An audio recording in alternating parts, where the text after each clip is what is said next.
hello student आज এই ভিডিওটোত ক্লাস 10 সায়েন্সৰ most important question answer discussion কৰিম যিবোৰ তোমালোকৰ এছএছএলসি 2026 এক্সামৰ কাৰণে ইম্পৰ্টেন্ট হ'ব কিছুমান কোৱেশ্চন বহুত ষ্টুডেন্ট ভুল কৰে তোমালোকে যাতে সেই কোৱেশ্চনবোৰ ভুল নকৰা তাৰ কাৰণে তোমালোকে ভিডিওটো প্ৰথমৰ পৰা শেষলৈকে চাই যাবা তোমালোকে পেন কপি লৈ বহি যোৱা আৰু মই সমানে সমানে তোমালোকে নোট ডাউন কৰি যোৱা তেনেহলে আজিৰ ভিডিওটো আমি ষ্টাৰ্ট কৰিছো তো এক নম্বৰ কোৱেশ্চন কি দিয়া আছে চোৱা যে ধাতুৰ নমনীয়তা গুণ কি আৰু এই কোৱেশ্চনটো তোমালোকৰ এছএছএলসি 2019 ত আহিছে তো ইয়াৰ উত্তৰটো মই কি লিখিছো ধাতুৰ পাত দীঘল কৰি তাৰলৈ পৰিৱৰ্তন কৰিব পৰা গুণকে নমনীয়তা বলে মানে ধাতুৰ পাতটো যদি আমি দীঘল কৰি তাৰৰ নিচিনা বনাব পাৰো বা তাৰলৈ পৰিৱৰ্তন কৰিব পাৰো এই গুণটোকে আমি কি বুলি কওঁ নমনীয়তা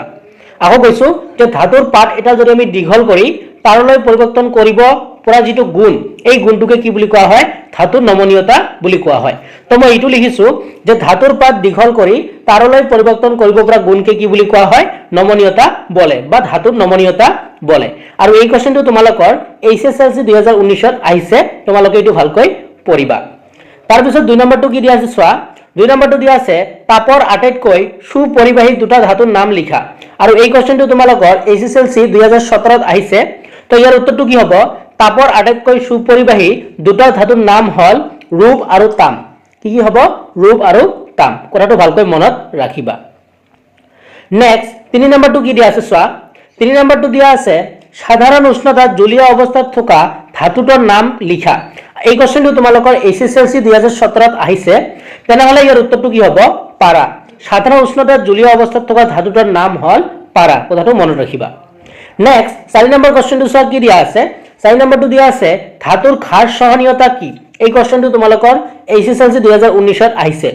তো ইয়াৰ উত্তৰটো কি লিখিবা কিছুমান ধাতু হাতুৰে মৰিয়াই পাতল পাত এচটা বনাব পাৰি এই ধৰ্মক ধাতুৰ ক্ষাৰ সহনীয়তা বলে মানে কিছুমান ধাতু আছে যিবোৰক আমি মানে হাতুৰাই বা কোবাই কি কৰিব পাৰো পাতল কৰিব পাৰো বুজি পাইছা পাতল কৰিব পাৰো এই ধৰ্মটোকে আমি কি বুলি কোৱা হয় ধাতুৰ ক্ষাৰ সহনীয়তা কথাটো বুজি পালা এই কিছুমান ধাতু আছে এই ধাতুবোৰক কি কৰিব পাৰো আমি মৰিয়াই বা আমি কোবাই কি কৰিব পাৰো পাতল কৰিব পাৰো কি কৰিব পাৰো পাতল কৰিব পাৰো এই যেটো পাতল কৰিব পাৰো যেটো ধৰ্ম এই ধৰ্মটোকে আমি কি বুলি কোৱা হয় ধাতুৰ ক্ষাৰ সহনীয়তা ধাতুৰ নমনীয়তা কি আছিল যে ধাতুৰ পাতটো যদি আমি দীঘল কৰি তাৰলৈ পৰিৱৰ্তন কৰিব পাৰো এই গুণটোকে আমি কি বুলি কওঁ ধাতুৰ নমনীয়তা আৰু ধাতুৰ ক্ষাৰ সহনীয়তা মানে কি যে কিছুমান ধাতু আছে যিবোৰক আমি হাতুৰি দি কোবাই কৰিব পাৰো পাতল কৰিব পাৰো কি কৰিব পাৰো পাতল কৰিব পাৰো এই যেটো ধৰ্ম এই ধৰ্মটোকে কোৱা হয় ধাতুৰ ক্ষাৰ সহনীয়তা আৰু এই কোৱেশ্চনটো তোমালোকৰ এছএছএলসি 2019 ত আহিছে নেক্সট 5 নম্বৰ কোৱেশ্চনটো চোৱা কি দিয়া আছে প্ৰথম দ্ৰব্যৰ পিএছৰ মান কিমান তো এইটো এটা ইজি কোৱেশ্চন হয় ইয়াৰ মনত ৰাখিবা এমসিকিউত আহিব পাৰে প্ৰথম দ্ৰব্যৰ পিএছৰ মান কি হয় 7 হয় নেক্সট 6 নম্বৰটো চোৱা কি দিয়া আছে মানুহৰ শৰীৰে কি পিএইচ পৰিসৰৰ ভালদৰে কাম কৰে যে মানুহৰ শৰীৰটো মানে কোনটো পিএইচ পৰিসৰত ভালদৰে কাম কৰে তেনেহলে ইয়াৰ উত্তৰটো হ'ব 7.0 ৰ পৰা 7.8 পিএইচ পৰিসৰত ভালদৰে কাম কৰে আৰু এইটো তোমালোকৰ প্ৰি ফাইনেলত এমসিকিউত আহিছে আৰু তোমালোকৰ ফাইনেল এক্সামত আগৰবাৰ এমসিকিউত আহিছে ইয়াতে তোমালোকক জনাই দিছো যে আমি ক্লাস 10 ৰ কাৰণে বহুত ভিডিও আপলোড কৰিলো পিওআইকিউ ইম্পৰ্টেন্ট কোৱেশ্চন এমসিকিউ যদি কোনোবাই চোৱা নাই প্লেলিষ্ট ভিজিট কৰি তোমালোকে চাই লবা তো মানুহৰ শৰীৰে 7.0 ৰ পৰা 7.8 পিএইচ পৰিসৰৰ ভিতৰত কি কৰে ভালদৰে কাম কৰে কথাটো মনত ৰাখিবা 7 নম্বৰটো দিয়া আছে কোনটো পিএইচ মানৰ তলত আমাৰ দাঁতৰ ক্ষয় আৰম্ভ হয় মানে কোনটো পিএইচ মানৰ তলত আমাৰ দাঁতৰ মানে ক্ষয় হয় বা ক্ষয়টো আৰম্ভ হয় এটো কি হ'ব যে 5.5 তকৈ কম এই কোৱেশ্চনটো তোমালোকৰ এমসিকিউত আহি থাকে তো ইয়াৰ উত্তৰটো কি হ'ব 5.5 তকৈ কম আৰু ইয়াতে তোমালোকৰ এইবোৰ কোৱেশ্চনে তোমালোকৰ ষ্টুডেন্টবোৰ কি কৰে ভুল কৰি থিয়া আহে বুজি পাইছা অপচনত দিয়া থাকে তোমালোকৰ 5.5 5.5 তকৈ বেছি 5.5 তকৈ কম তেলকে 5.5 ডাইৰেক্ট দিয়া আহে কিন্তু নহয় কি হ'ব 5.5 তকৈ কম হ'ব লাগিব বুজি পাইছা তো তোমালোকে এটো মনত ৰাখিবা 8 নম্বৰ দিয়া আছে দুবিৰ সাংশ্লেষিক বা কৃত্ৰিম সূচকৰ নাম লিখা এই কোৱেশ্চনটো তোমালোকৰ আহে 1 মাৰ্ক বা 2 মাৰ্কৰ কাৰণে তো ইয়াৰ উত্তৰটো হ'ব মিথাইল অৰেঞ্জ আৰু ফিনলথেলিন বুকত আৰু দিয়া আছে তোমালোকে সেইবোৰ লিখিব পাৰা তো মনত ৰাখিবা সাংশ্লেষিক বা কৃত্ৰিম সূচকৰ নাম কি হয় মিথাইল অৰেঞ্জ আৰু ফিনলথেলিন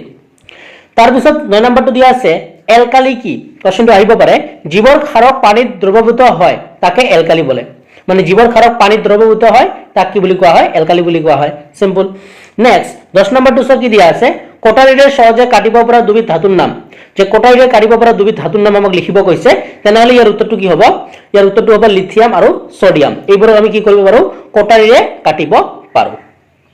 তো এইবোৰ তোমালোকৰ MCQ দিব পাৰে নহ'লে 1 মাৰ্কৰ কাৰণে আহিব পাৰে তো আজিৰ ভিডিঅ'টোত আমি এই 10টা তোমালোকৰ most important question answer discussion কৰিলো আশা কৰিছো এইবোৰ তোমালোকে ভাল পালা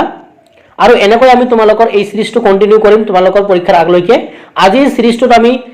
তোমালোকৰ ইজি কোৱেশ্চন ৰাখিছো আৰু নেক্সট যিবোৰ সিৰিজ আহিব তাত আমি হয়তো তোমালোকৰ কোৱেশ্চনবোৰ অলপ মডাৰেট ৰাখিম তাত আমি প্ৰি ফাইনেলৰ কোৱেশ্চনবোৰ ৰাখো PYQ ৰাখো ইম্পৰ্টেন্ট কোৱেশ্চন ৰাখো তো আমি আৰু হাৰ্ড কোৱেশ্চন ৰাখিম যিবোৰ তোমালোকৰ ফাইনেলত হোৱাৰ হাই প্ৰবাবিলিটি আছে আশা কৰিছো আজি ভিডিঅ'টো তোমালোকে ভাল পালা আৰু কোৱেশ্চনবোৰ তোমালোকে ভাল পালা এইবোৰ তোমালোকে কপিত নোট ডাউন কৰি লবা